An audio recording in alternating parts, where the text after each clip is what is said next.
रहस्य के बारे में बताने जा रहा हूं, जिसे जानना प्रत्येक मनुष्य के लिए अत्यंत आवश्यक है।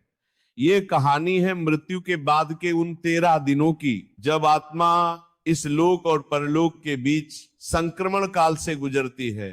गरुड़ पुराण केवल एक धार्मिक ग्रंथ नहीं है, ये जीवन और मृत्यु के बीच के उस अज्ञात क्षेत्र का मार्गदर्शक है, जिससे हम सभी को एक दिन गुजरना है। भगवान विष्णु ने स्वयं अपने वाहन गरुड़ को यह ज्ञान दिया था, और यही ज्ञान आज मैं आपके सामने प्रस्तुत कर रहा हूं। काशी की पावन भूमि पर जहां भगवान शिव स्वयं विराजमान हैं, वहां एक महान ब्राह्मण रहते थे, पंडित राम प्रसाद। उनका पूरा जीवन धर्म और सत्य के मार्ग पर चला। उन्होंने वेदों का अध्ययन किया, शास्त्रों का मनन किया और अपना जीवन भगवान की सेवा में समर्पित कर दिया।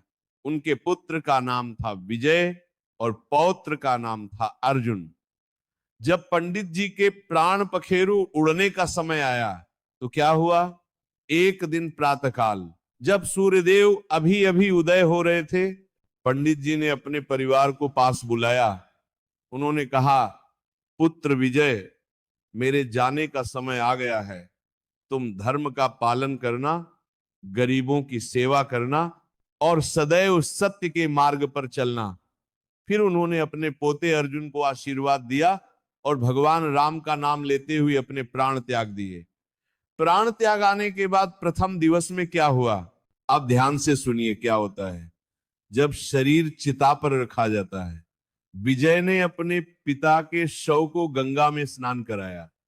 गंगा जल से स्नान करना अत्यंत पुण्यकारी माना जाता है। फिर शव को नए वस्त्रों में सजाया गया और चंदन का लेप लगाया गया। चिता पर शव को रखा गया, चारों ओर लकड़ियां सजाई गईं, वैदिक मंत्रों का उच्चारण शुरू हुआ।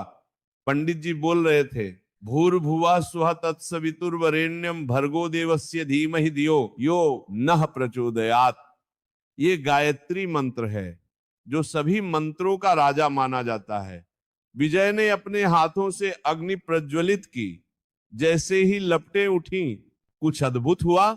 पंडित राम प्रसाद की आत्मा ने अपने शरीर को छोड़ दिया, लेकिन ये समझ लीजिए कि आत्मा तुरंत परलोक नहीं चली जाती।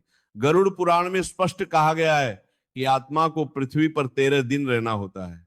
अब सवाल उठता है, क्यों 13 दिन रहना होता है? ये प्रकृति का नियम है।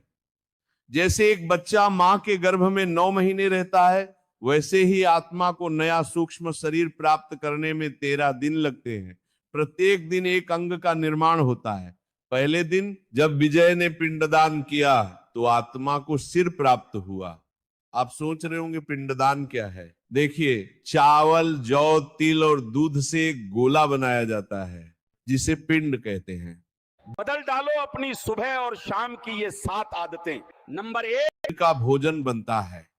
गरुड़ पुराण में कहा गया है, पिंडदान तृप्यन्ति प्रेतास्त्रिदश वत्सरम, अर्थात पिंडदान से प्रेत 3 वर्षों तक तृप्त रहते हैं। आत्मा अब अपने शरीर के ऊपर मंडरा रही थी। वो अपने परिवार को देख सकती थी, उनकी बातें सुन सकती थी, लेकिन उनसे संवाद नहीं कर सकती थी। ये कितना कष्टदायक होता है। आत्मा चाहती है कि वो अपने परिजनों को बताए कि वो ठीक है, लेकिन नहीं बता सकती। इसीलिए हमारे शास्त्रों में कहा गया है कि मृत्यु के बाद अत्यधिक रोना नहीं चाहिए, क्योंकि इससे आत्मा को और कष्ट होता है। अब दूसरे दिवस प्रेत योनि का आरंभ। दूसरे दिन की सुबह जब सूरज निकला तो आत्मा को अपनी नई स्थिति का पूरा एहसास हुआ। वह अब प्रेत योनि में थी। प्रेत शब्द सुनकर भयभीत मत होइए। प्रेत का अर्थ है प्रर यानी पूर्व और इत यानी गया हुआ, अर्थात जो पहले चला गया है वह प्रेत है। यह कोई भूत प्रेत की बात नहीं है, बल्कि एक वैज्ञानिक सत्य है। आत्मा का आकार कितना है होता है? गरुड़ पुराण में कहा गया है, अंगुष्ठ मात्र पुरुषोंतरात्मा, यानी आत्मा अंगूठे के बराबर होती है। ये सूक्ष्म शरीर अदृश्य होता है, लेकिन इसमें सभी इंद्रियां मौजूद होती हैं। दूसरे दिन विजय ने फिर पिंडदान किया। इस बार आत्मा को गर्दन और कंधे प्राप्त हुए। यह समझना बहुत जरूरी है कि यह केवल एक कर्मकांड नहीं है, ये एक वैज्ञानिक प्रक्रिया है जिसके द्वारा आत्मा अपना नया शरीर प्राप्त करती है। इस दिन आत्मा को यमदूतों की उपस्थिति का अनुभव हुआ। अब आप पूछेंगे यमदूत कौन होते हैं? यमराज न्याय के देवता हैं। उनके दूत आत्मा को यमलोक ले जाने के लिए आते हैं, लेकिन गरुड़ पुराण में स्पष्ट है कि 13वें दिन तक वे केवल प्रतीक्षा करते हैं। आत्मा ने अपने घर के चारों ओर चक्कर लगाए। वह उस कमरे में गई जहां वह रोज पूजा करती थी। पूजा घर में उसकी प्रिय भगवान की मूर्ति रखी थी। उसने वहां वर्षों तक भक्ति की थी, मंत्र जपे थे, आरती की थी। अब वह केवल देख सकती थी लेकिन पूजा नहीं कर सकती थी। फिर वो अपने पोते के कमरे में गई। कितनी बार उसने यहाँ बैठकर अर्जुन को रामायण की कहानियां सुनाई थी, महाभारत के युद्ध के बारे में बताया था। अब छोटा अर्जुन रो रहा था, अपने दादाजी को याद कर रहा था।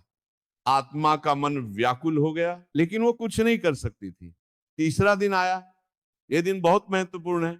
गरुड़ पुराण में कहा गया है कि तीसरे दिन आत्मा को अपने सभी कर्मों की स्मृति आने लगती है।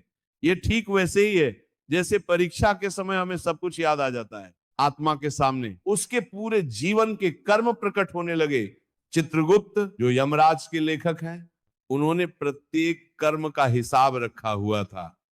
हमारे शास्त्रों में कहा गया है, अवश्यमेव भोक्तव्यम कृतम कर्म शुभाशुभम, अर्थात अच्छे या बुरे जो भी कर्म किए हैं उनका फल अवश्य भोगना पड़ता है।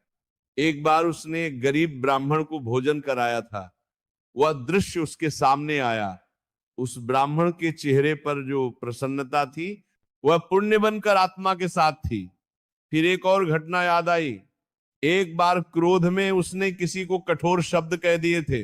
वह पाप भी उसके साथ था। बधाई हो आज, हैप्पी बर्थडे। ने पिंडदान किया और आत्मा को हृदय प्राप्त हुआ। हृदय का मिलना बहुत महत्वपूर्ण है। हृदय में ही भावनाएं रहती हैं, संवेदनाएं रहती हैं। अब आत्मा अपने परिवार की पीड़ा को और गहराई से महसूस कर सकती थी। इस दिन घर में श्राद्ध किया गया, ब्राह्मणों को बुलाया गया, उन्हें भोजन कराया गया। आप जानते हैं ब्राह्मण भोजन का क्या महत्व है? गरुड़ पुराण में कहा गया है, ब्राह्मणों भगवान साक्षात, अर्थात ब्राह्मण साक्षात भगवान है। ब्राह्मण को भोजन कराना मतलब भगवान को भोजन कराना। जब ब्राह्मणों ने भोजन किया तो उस भोजन की सुगंध, उसका सार सूक्ष्म रूप में आत्मा को प्राप्त हुआ। आत्मा तृप्त हुई। ये कोई कल्पना नहीं है, ये वैज्ञानिक सत्य है। ऊर्जा का रूपांतरण होता है। चौथे दिन आत्मा को अपनी स्थिति की पीड़ा का गहरा अनुभव हुआ। वह न तो पूरी तरह जीवित थी और न ही पूरी तरह मृत। यह अवस्था कितनी कष्टदायक होती है, इसे शब्दों में बयान नहीं किया जा सकता। आत्मा अपनी पत्नी को देख रही थी, वो रो रही थी, व्याकुल थी। आत्मा उसे समझाना चाहती थी कि मृत्यु तो इस शरीर की हुई है, आत्मा तो अमर है, लेकिन नहीं बता सकती थी। गीता में भगवान कृष्ण ने कहा है, न जायते म्रियते व कदाचिन, अर्थात आत्मा न जन्म लेती है और न मरती है। लेकिन यह सत्य समझना कठिन है। चौथे दिन का पिंडदान हुआ और आत्मा को पीठ प्राप्त हुई। अब उसका सूक्ष्म शरीर और अधिक पूर्ण हो रहा था। यमदूत और करीब आ रहे थे। वे कह रहे थे, जल्द ही तुम्हें हमारे साथ चलना होगा। लेकिन यमदूत भी नियमों से बंधे हैं। वे 13वें दिन से पहले आत्मा को नहीं ले जा सकते। ये ईश्वर का नियम है, प्रकृति का नियम है। इन 13 दिनों में परिवार जो धार्मिक कृत्य करता है, वे आत्मा के लिए संबल बनते हैं। आत्मा ने अपने जीवन के उन क्षणों को याद किया जब उसने पुण्य कर्म किए थे। एक बार गर्मी की दोपहर में उसने रास्ते में एक प्याऊ बनवाई थी। कितने लोगों ने वहां से पानी पिया होगा। वह पुण्य अब उसके साथ था। एक बार उसने एक मंदिर में घंटा चढ़ाया था, वह पुण्य भी साथ था। गरुड़ पुराण में कहा गया है कि जीवन में किए गए छोटे छोटे पुण्य भी मृत्यु के बाद बहुत काम आते हैं। इसीलिए हमें सदैव दान करना चाहिए, पुण्य कर्म करने चाहिए। 5वां दिन आया। इस दिन आत्मा को यमलोक के मार्ग की पहली झलक मिली। अब मैं आपको यमलोक के मार्ग के बारे में बताता हूं जैसा कि गरुड़ पुराण में वर्णित है, यमलोक का मार्ग अत्यंत कठिन है।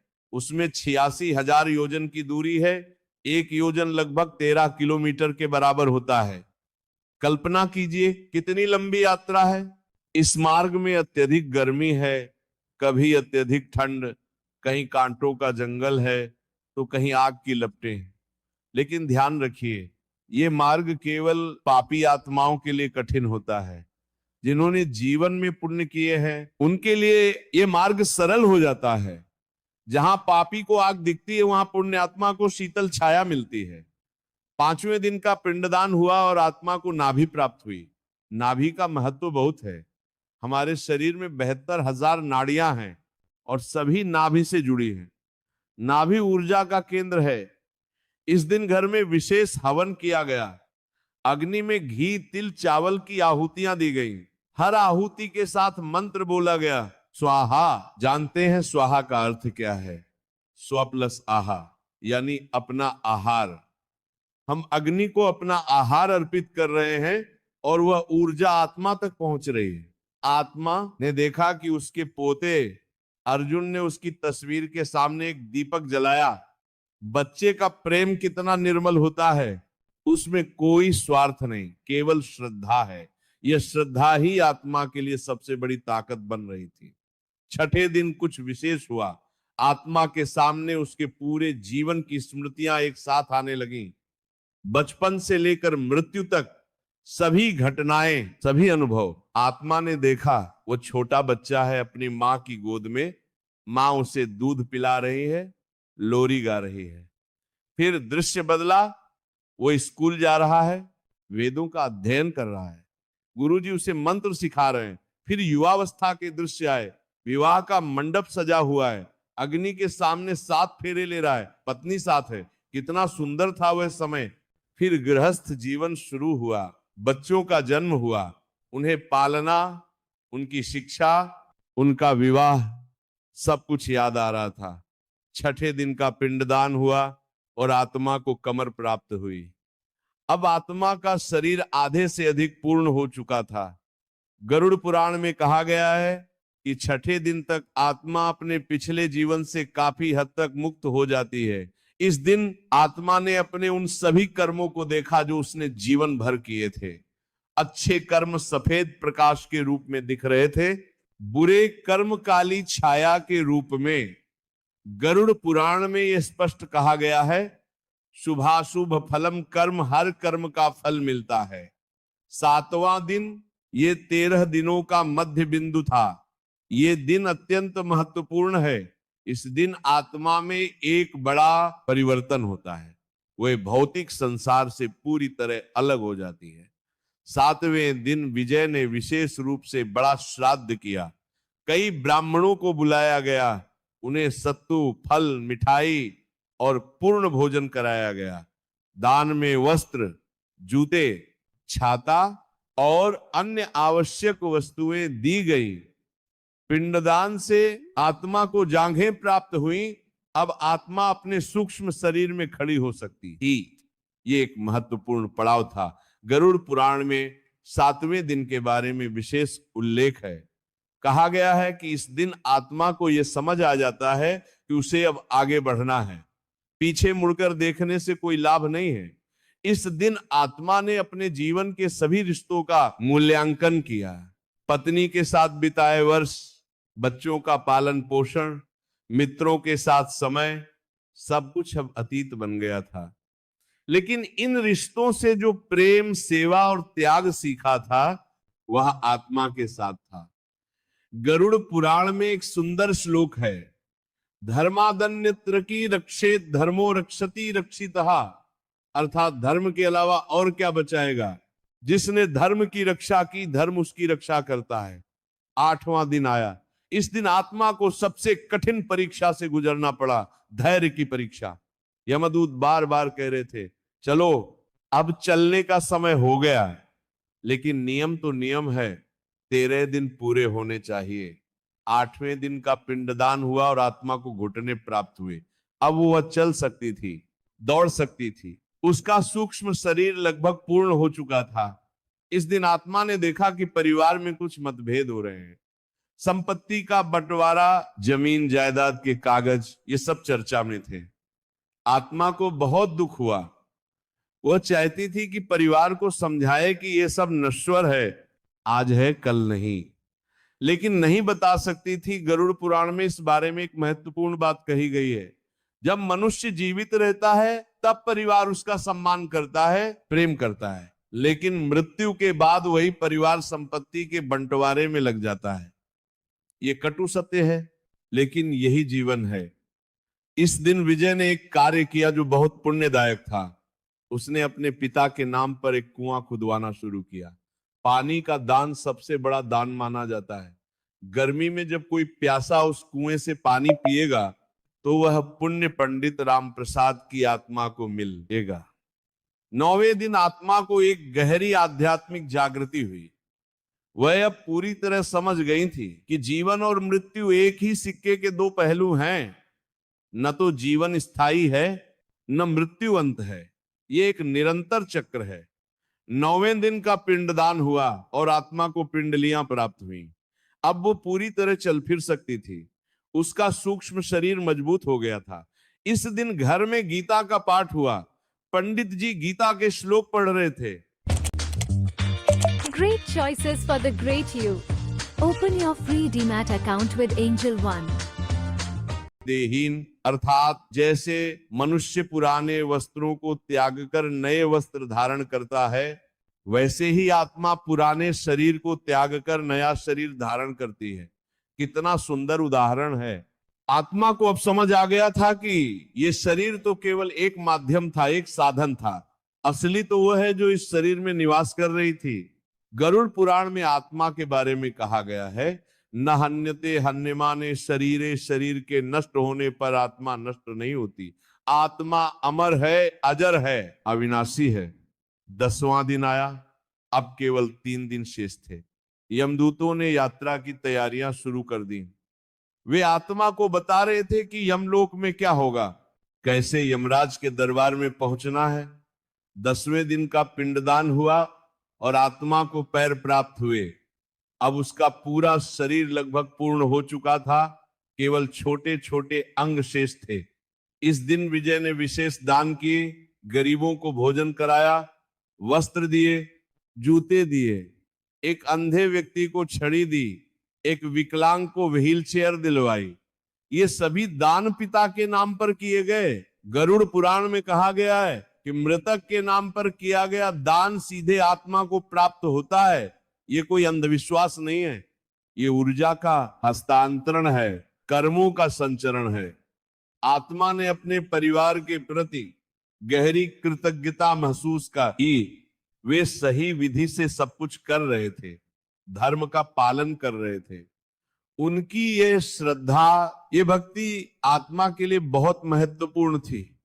इस दिन आत्मा को यमलोक की यात्रा के बारे में और जानकारी मिली। वह 12 महीनों की यात्रा होगी। रास्ते में कई कठिनाइयां होंगी, लेकिन पुण्य कर्म मार्ग को सरल बना देंगे। 11वां दिन, अब केवल 2 दिन शेष थे। आत्मा को महसूस हो रहा था कि विदाई का समय निकट आ गया है। उसे अपने प्रिय घर, अपने परिवार, अपनी पृथ्वी से विदा होना था। 11वें दिन का पिंडदान हुआ और आत्मा को अंगुलियां प्राप्त हुई। अब उसका शरीर पूर्णतया पूर्ण हो चुका था।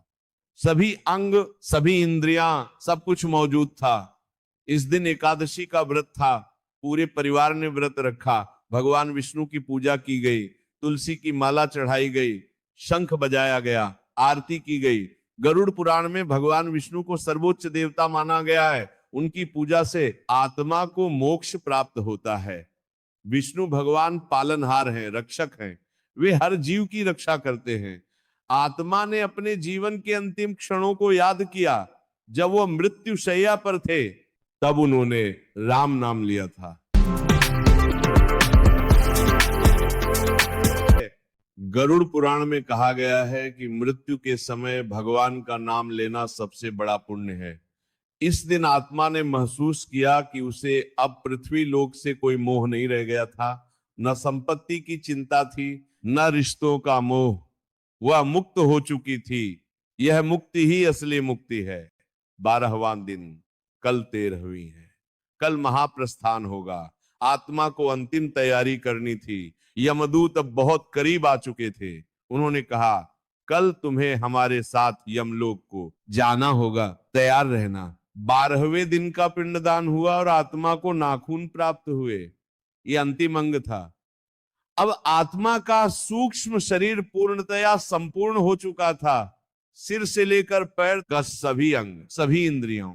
इस दिन घर में विशेष सफाई की गई, पवित्रता का वातावरण बनाया गया, धूप दीप जलाए गए, मंत्रों का उच्चारण हुआ, पूरा वातावरण आध्यात्मिक हो गया।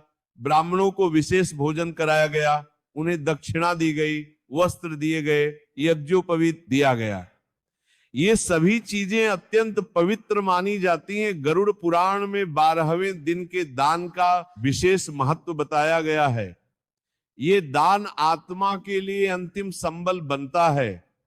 यमलोक की यात्रा में ये दान काम आता है। आत्मा ने अपने घर का अंतिम चक्कर लगाया, वह पूजा। घर में गई, भगवान की मूर्ति के सामने खड़ी हो गई। कितनी बार यहां आरती की थी, पूजा की थी, प्रार्थना की थी। अब ये सब समाप्त हो रहा था। फिर वह अपने शयन कक्ष में गई। वह बिस्तर जहां वो सोते थे, वो अलमारी जहां उनके कपड़े रखे थे, वह मेज जहां वे पढ़ते थे, सब कुछ यादों से भरा हुआ। अंततः 13वां दिन आ गया।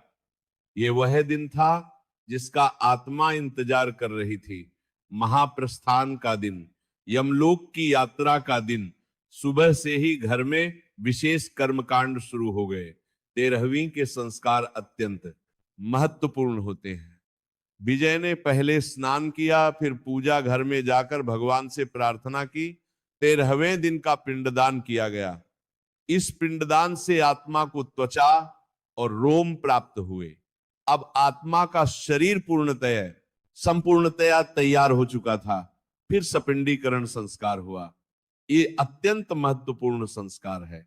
इसमें मृतक के 3 पिंड बनाए जाते हैं और पितरों के 2 पिंडों के साथ मिलाए जाते हैं। ये प्रतीक है कि मृतक अब पितरों के साथ जुड़ गया है। विजय ने अपने पिता के 3 पिंड बनाए। एक पिंड पिता का, एक पिंड दादा का और एक पिंड परदादा का। फिर उन्होंने इन 5 पिंडों को एक साथ मिला दिया। ये कर्म दर्शाता है कि 3 पीढ़ियां एक साथ हो गई। इस संस्कार के साथ ही आत्मा को अपने पूर्वजों से मिलने की शक्ति प्राप्त हुई।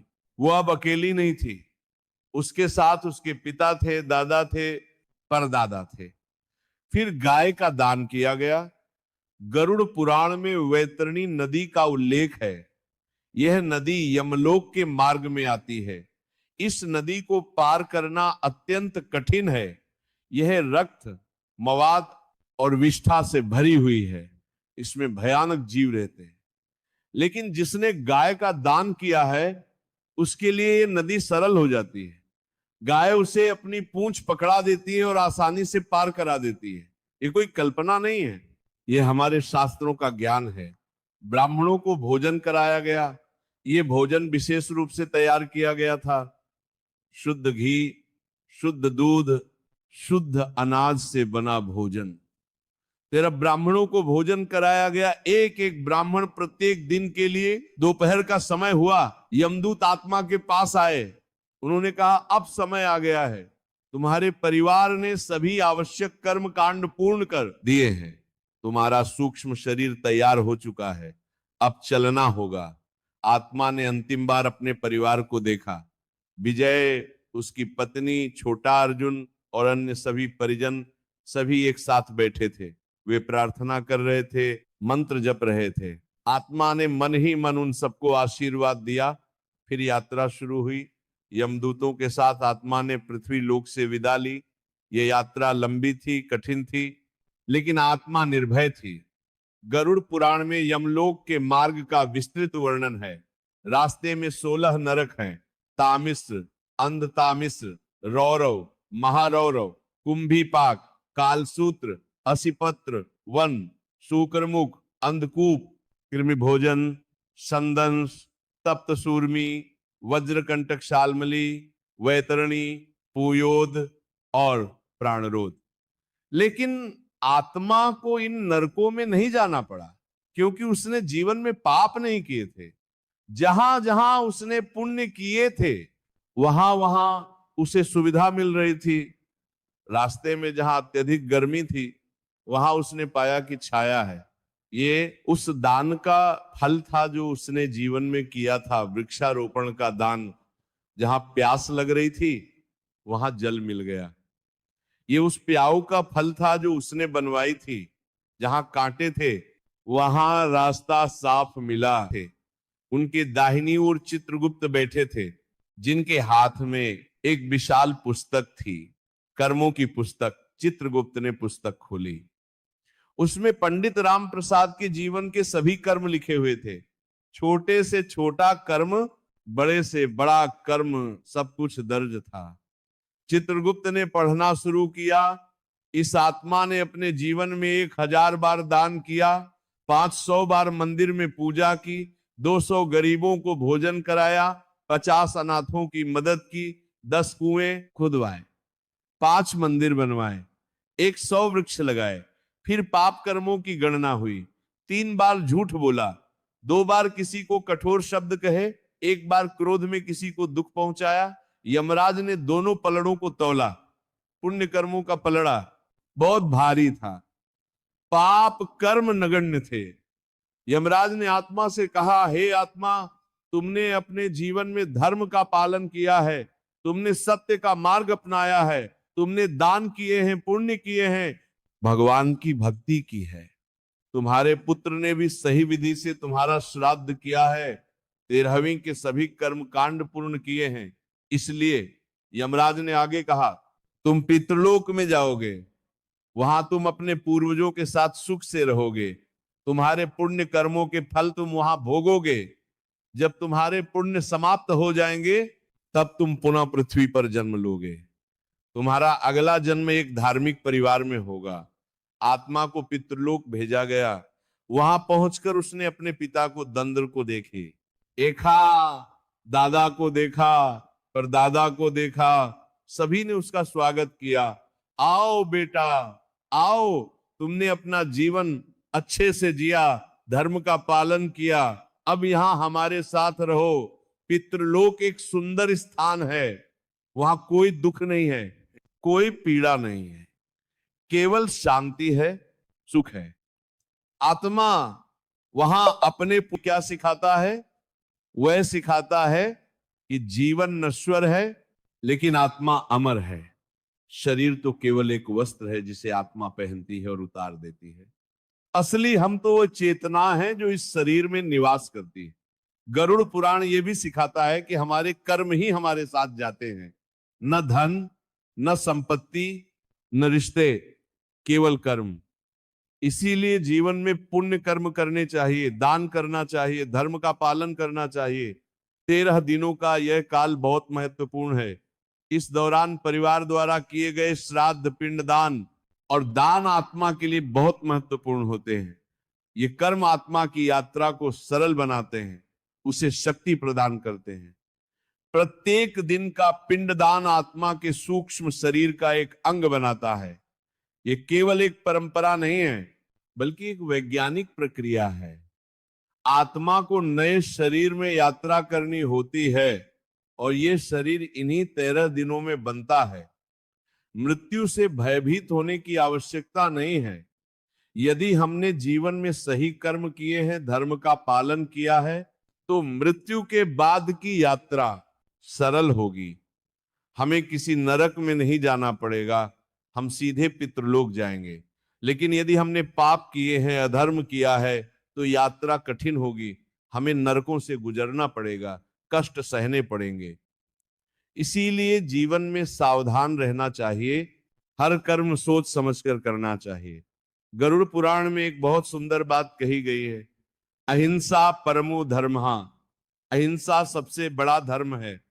किसी को दुख मत पहुंचाओ, किसी का बुरा मत करो, सभी प्राणियों से प्रेम करो, सभी की सेवा करो। दान का बहुत महत्व है। जल का दान, अन्न का दान, वस्त्र का दान, शिक्षा का दान, ये सभी अत्यंत पुण्यदायक हैं।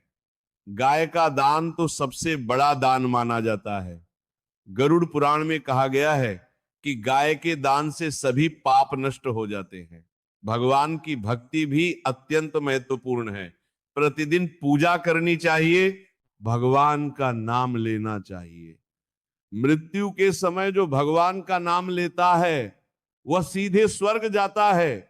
हमारे पूर्वजों ने कितनी गहरी सोच से ये नियम बनाए थे। 13 दिनों की यह प्रक्रिया केवल एक परंपरा नहीं है, बल्कि एक गहरा विज्ञान है। यह आत्मा के संक्रमण का समय है, परिवर्तन का समय है। इसे सम्मान के साथ पूरा करना चाहिए। जब घर में किसी की मृत्यु हो तो परिवार को धैर्य रखना चाहिए। अत्यधिक रोना धोना नहीं चाहिए, क्योंकि इससे आत्मा को कष्ट होता है। आत्मा अपने परिवार को देख रही होती है, उनका दुख देख रही होती है। यदि परिवार शांत रहे, धर्म से सब कुछ करे, तो आत्मा को शांति मिलती है। श्राद्ध और तर्पण का बहुत महत्व है।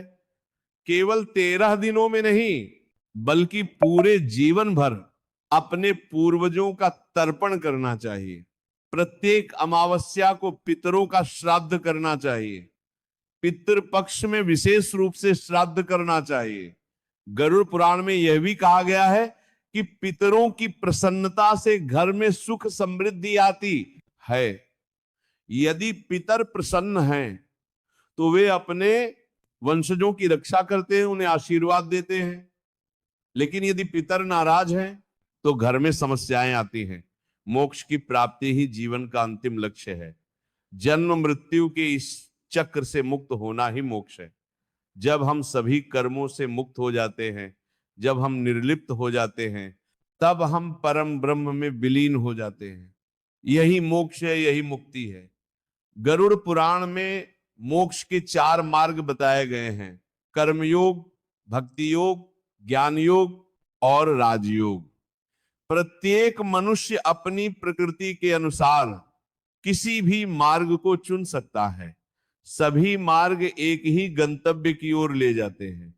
कर्मयोग का अर्थ है निष्काम कर्म करना, बिना फल की इच्छा के कर्म करना। गीता में भगवान कृष्ण ने कहा है, कर्मण्येवाधिकारस्ते। चलो चलो एआई से पूछते हैं, डू फिश गेट थर्स्टी?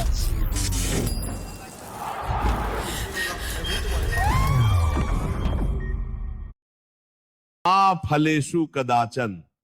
तुम्हारा अधिकार केवल कर्म में है, फल में नहीं। भक्ति योग का अर्थ है भगवान के प्रति पूर्ण समर्पण, भगवान में पूर्ण विश्वास रखना, उनकी भक्ति करना।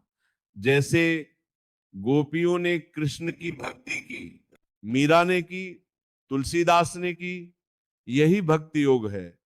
ज्ञान योग का अर्थ है आत्मज्ञान प्राप्त करना, ये समझना कि मैं कौन हूं, ये संसार क्या है, ईश्वर कौन है।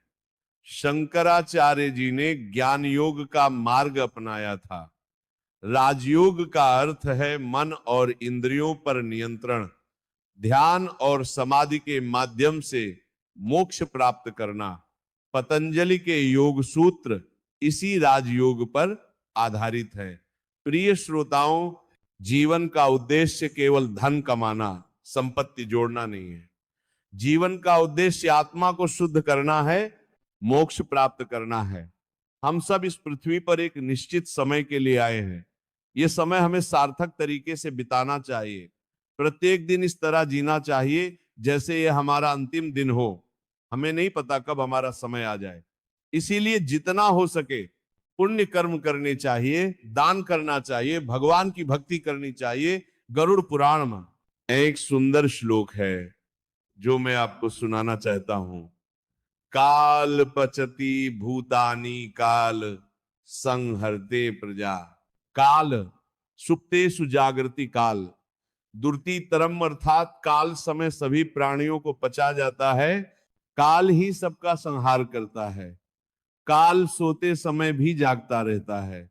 काल को पार करना अत्यंत कठिन है, इसीलिए समय का सदुपयोग करना चाहिए। जीवन में जो भी समय मिला है उसका उपयोग धर्म कर्मों में करना चाहिए, सेवा में करना चाहिए, भक्ति में करना चाहिए। 13 दिनों के इस काल में परिवार को कुछ नियमों का पालन करना चाहिए। शुद्धता बनाए रखनी चाहिए। घर में तामसिक भोजन नहीं बनाना चाहिए। प्याज, लहसुन, मांस, मदिरा, इन सब से दूर रहना चाहिए। सात्विक भोजन करना चाहिए। सात्विक भोजन का अर्थ है शुद्ध, पवित्र, हल्का भोजन। फल, दूध, दही, घी, चावल, दाल, ये सब सात्विक है। इन दिनों में परिवार के सदस्यों को सात्विक भोजन करना चाहिए। घर में मांगलिक कार्य नहीं करने चाहिए। विवाह, मुंडन, नामकरण जैसे संस्कार इन 13 दिनों में नहीं करने चाहिए। इस शोक का समय है। इस समय को धार्मिक कृत्यों में बिताना चाहिए। रोज पूजा करनी चाहिए। भगवान के सामने दीप जलाना चाहिए। धूप दीप करना चाहिए। मंत्रों का जाप करना चाहिए। गीता का पाठ करना चाहिए। इन सब से वातावरण शुद्ध होता है और आत्मा को शांति मिलती है। प्रतिदिन पिंडदान करना अत्यंत आवश्यक है। ये किसी भी स्थिति में नहीं छोड़ना चाहिए। पिंडदान से ही आत्मा का सूक्ष्म शरीर बनता है। यदि पिंडदान में कोई कमी रह जाती है तो आत्मा को कष्ट होता है। ब्राह्मण भोजन भी अत्यंत महत्वपूर्ण है। प्रतिदिन कम से कम एक ब्राह्मण को भोजन अवश्य कराना चाहिए। यदि संभव हो तो अधिक ब्राह्मणों को भोजन कराना चाहिए। ब्राह्मण भोजन से मृतक की आत्मा को तृप्ति मिलती है। दान का भी बहुत महत्व है। प्रतिदिन कुछ न कुछ दान अवश्य करना चाहिए। अन्न दान सबसे बड़ा दान माना आता है। भूखे को खाना खिलाना, प्यासे को पानी पिलाना, ये सबसे बड़े पुण्य है। वस्त्र दान भी महत्वपूर्ण है। गरीबों को कपड़े देना, जूते देना, ये सब पुण्यकारी है। गरुड़ पुराण में कहा गया है कि जो वस्त्र दान करता है उसे यमलोक के मार्ग में कांटों से रक्षा मिलती है। शिक्षा का दान भी बहुत पुण्यदायक है। गरीब बच्चों की शिक्षा में मदद करना, पुस्तकें दान करना, ये सब अत्यंत पुण्य के कार्य हैं। ज्ञान का दान सबसे बड़ा दान माना जाता है। औषधि का दान भी महत्वपूर्ण है। बीमारों की सेवा करना, उन्हें दवाई देना, यह भी बहुत बड़ा पुण्य है।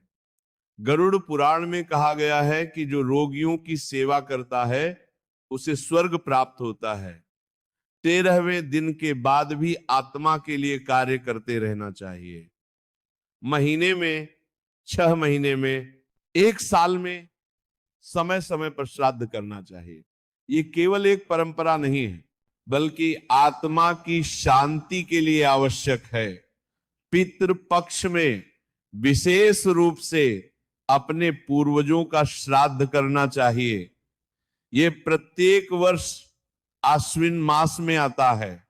इन 16 दिनों में सभी पितरों का श्राद्ध किया जाता है। यह अत्यंत पवित्र समय होता है। गया जाकर पिंडदान करना भी अत्यंत पुण्यदायक माना जाता है। गया में फल्गु नदी के तट पर पिंडदान करने से 7 पीढ़ियों का उद्धार होता है। यदि संभव हो तो अवश्य गया जाना चाहिए। काशी में भी पिंडदान अत्यंत पुण्यदायक होता है। काशी को मोक्ष की नगरी कहा जाता है। भगवान शिव ने कहा है कि जो काशी में मरता है उसे मोक्ष मिल जाता है। काशी में मृत्यु होना सबसे बड़ा सौभाग्य माना जाता है। प्रिय श्रोताओं, गरुड़ पुराण केवल मृत्यु के बारे में नहीं बताता, ये जीवन जीने की कला भी सिखाता है। ये हमें बताता है कि कैसे जीना चाहिए, कैसे कर्म करने चाहिए, कैसे मोक्ष प्राप्त करना चाहिए। जीवन में सदैव सत्य बोलना चाहिए। झूठ बोलना सबसे बड़ा पाप है। एक झूठ बोलने से 1000 पापों का फल मिलता है। इसीलिए चाहे कुछ भी हो जाए, सत्य का साथ नहीं छोड़ना चाहिए। अहिंसा का पालन करना चाहिए। किसी भी प्राणी को दुख नहीं पहुंचाना चाहिए। मन, वचन और कर्म से किसी का अहित नहीं करना चाहिए। सभी प्राणियों में ईश्वर को देखना चाहिए। चोरी नहीं करनी चाहिए। दूसरे की वस्तु पर नजर नहीं रखनी चाहिए। अपने कर्म से ही जीविका चलानी चाहिए। ईमानदारी से कमाया हुआ धन ही सच्चा धन है। व्यभिचार से दूर रहना चाहिए। अपनी पत्नी या पति के प्रति वफादार रहना चाहिए, पर स्त्री या पर पुरुष की ओर देखना भी पाप है। गृहस्थ जीवन में पवित्रता बनाए रखनी चाहिए, मादक पदार्थों से दूर रहना चाहिए। मदिरा, ड्रग्स, ये सब तामसिक हैं।